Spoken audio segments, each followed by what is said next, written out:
বিদ্যুৎ বিভাগৰ কাৰ্যালয় ক্ষতিগ্ৰস্ত কৰাৰ ভুৱা অভিযোগত মিচিং ছাত্ৰ গ্ৰেপ্তাৰ টিএমপিকেৰ সংবাদমেল কাৰণে এতিয়া মহকুমা প্ৰশাসন আৰু পুলিচ প্ৰশাসনে 2-3টা খিৰিকী ভঙাৰ পাছত যিধৰণে এক্টিভ প্ৰদৰ্শন কৰিছে বা টিএমপিকে বলে চলে টিএমপিকে যে খিৰিকী ভাঙিছিলে বা অফিচ ভাঙিছিলে বা ৱাৰ ছিগিছিলে বুলি যিধৰণে মানে ইয়াত মানে অপপ্ৰচাৰ কৰি টিএমপিকেৰ ইমেজ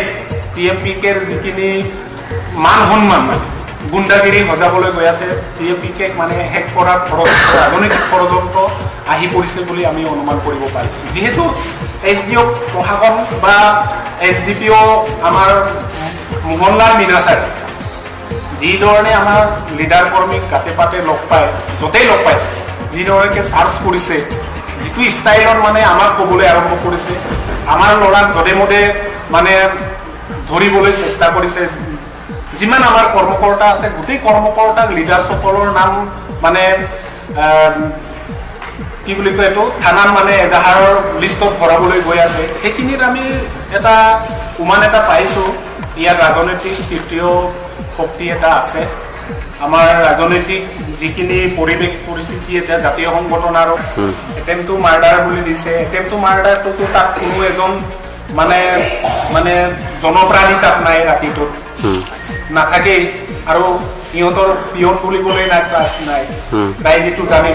আৰু গোটেই ঢকুৱাখানাবাসী ৰাইজে তেতিয়া উৎকট গৰমত শুব পৰা নাই চাৰিআলিতে গোটেইখিনি ৰাইজ ওলাই আহে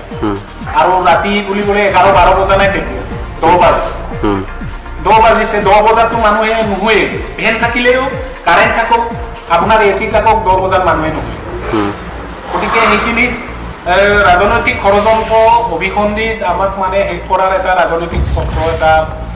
ইয়াত নামি পৰিছে লখিমপুৰ জিলাৰ ঢকুৱাখানাত বিদ্যুৎ বিভাগৰ ফালৰ পৰা মিটাৰ ৰিডিং নকৰাকৈ ভুৱা বিল প্ৰেৰণ কৰাৰ প্ৰতিবাদত টিএমপিকেৰ ফালৰ পৰা প্ৰতিবাদ সাব্যস্ত কৰা হৈছিল সেই অপৰাধতে ছাত্ৰ সংগঠনটোৰ 2জন ছাত্ৰ নেতাৰ বিৰুদ্ধে ভুৱা অভিযোগ তুলি গ্ৰেপ্তাৰ কৰি জেললৈ প্ৰেৰণ কৰাত সংগঠনটো জাঙুৰ খাই উঠিছে যি মানে ঘটনা সংঘটিত হৈ গৈছে সেই ঘটনাত আমি গম পাই আছোঁ ৰাজহুৱাভাৱে ঢকুৱাখানাবাসী ওলাই আহি গৰমত উৎকট গৰমত শুব নোৱাৰি থাকিব নোৱাৰি ওলাই আহি গণ্ডগোল ৰাইজে কৰিছে বুলি আমি গম পাই আছোঁ কিন্তু পিছদিনা আমি গম পাইছোঁ যে টিএমপিকে ইয়াত হাঙুৰ খাৱাইছে টিএমপিকে লৰাই আহি অফিচ ভাঙিছে ইটো কৰিছে বুলি কৈছে কিন্তু কোনো এজন মানুহে যে ঢকুৱাখানাবাসী ৰাইজে আৰু ইলেক্ট্ৰিচিটি ডিপাৰ্টমেণ্টৰ কোনো এজন কৰ্মচাৰীয়ে যে ক'ব নোৱাৰে যে টিএমপিকে আমুকজনে যে আমুকাই যে